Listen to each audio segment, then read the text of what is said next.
How's it going, guys? It's Hopper here, and today I'm going to be talking about a badass movie, The Northman. This thing is awesome. First off, just go ahead and see it. What are you doing? I mean, if you like Robert Eggers' previous work, The Witch and The Lighthouse, you're gonna like this. I'd be very, very shocked if you didn't. I'd be actually baffled. So I first heard about this movie. I saw a little bit of the first trailer, and I turned it off, and I was like, man, this feels like it's giving away too much. And then I watched the trailer eventually because I was like, well, fuck it, my curiosity, it was just killing me. And wow, it was awesome. The vibe, the tone, everything was all set. Robert Eggers, just his signature attention to period specific details is so astounding. In this film alone, he doesn't necessarily flaunt it everywhere. I mean that in the sense of that there's a lot of times where we're just out in nature or outdoors, but even though we're out there, it still feels like we're in the world. When we're in these villages, everything feels dead on. Nothing where anyone feels out of place. It's kind of incredible. And aside from watching the trailer, I mean, I was pretty in love with his previous films, The Witch and The Lighthouse. I mean, I think they're just astounding for, somewhat different reasons. I think The Witch is a little creepier and a little more on the actually scary side, whereas The Lighthouse is just fucking delving into the psychotic, like just as crazy and deranged as you can get, and which is also very, very interesting to me. And I might even like it a little more than The Witch, which is kind of wild. Honestly, it feels like in a way this film is sort of like a culmination of both these films. I'll get to more of that in a second. But I gotta say, if you haven't watched the trailer, watch it. It does not spoil the movie. There's so much more to it than you'll realize. I did not know how the movie was gonna get where it was going. It just did its own thing. It was awesome. Again, I just want to restate, it's incredible. Go watch it. Now, just to give you a little recap, just to kind of give you some more details about it, basically kind of like a Hamlet sort of story. I mean, it's literally the Viking inspiration for Hamlet story, which is actually really cool. I wish I could pronounce it, but it's something like omelet? Is that it? Maybe. Anyway, Alexander Skarsgård's basically Simba, and he gets his kingdom taken when Ethan Hawke, his father, Hey, that's in the trailer. That's literally like the first described thing about the movie. Not a spoiler. Okay.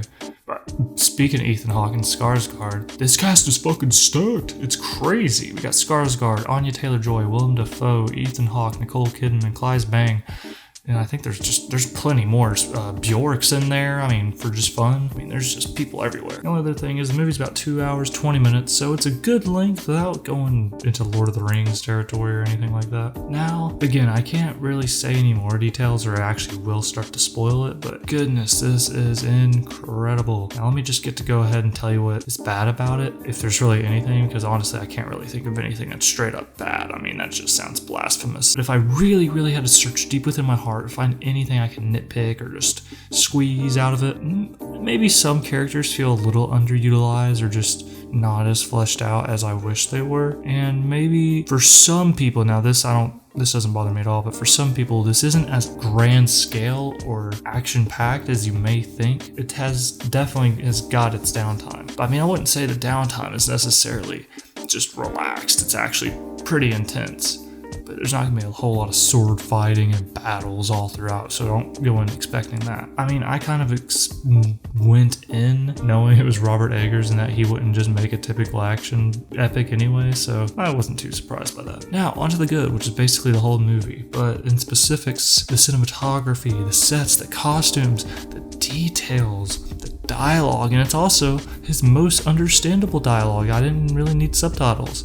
Now, I'll be 100% honest and say, I definitely missed a few lines here and there. But if this was The Lighthouse or The Witch, I probably would have been lost on exact wording for most of the movie. Here you should be able to pick up most of every single piece of dialogue, honestly. Besides maybe a few lines from some actors who have quite incredibly thick accents, I will say. Now, even though this movie isn't action-packed, the action's awesome and it's intense. And there's a true emotional build-up to it, so every actual piece of action has weight to it. Feel for the character, or you're a little disgusted by it, or you're a little just hyped for it. It's kind of insane. Getting involved in the action in a way that's not just, typical popcorn entertainment, which is nice. Don't get me wrong, I love my popcorn entertainment, but Sometimes you want something that is just a little different, a little different. I'll also say I was just definitely surprised by the amount of Norse mythology included into the story. Now, I mean, I'm not saying it's a whole magical ass story the whole time or anything, but it's in there more than I would have thought.